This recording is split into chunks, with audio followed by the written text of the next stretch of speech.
বর্ষা মাসের দিনে বা বৃষ্টির দিনে কিভাবে সবজি গাছ লাগাবেন দেখেন। এই যে সবজি গাছটা দেখতে নিয়েছেন, সবজি গাছের উপরে নেট দেওয়া দেখা গেছে। এটা বাড়ির মধ্যে গাছ।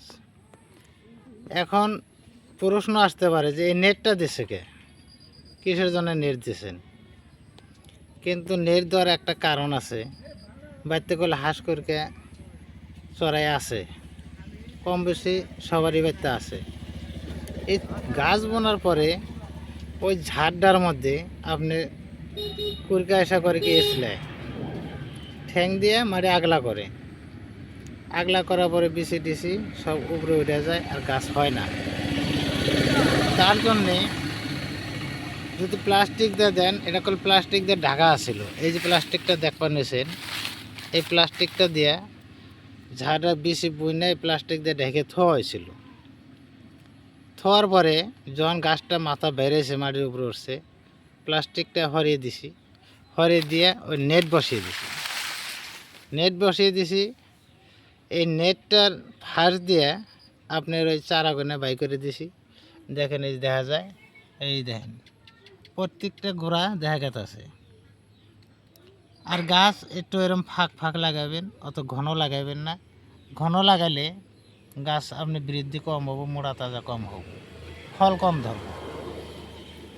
তো এইভাবে আপনি গাছ বনে নেট দিবেন, তাহলে আপনি কুরকে বা চড়াইতে কিছুতে আপনি মাটিটা আগলা করা হারবো না, গাছের গোড়া উড়াইব না।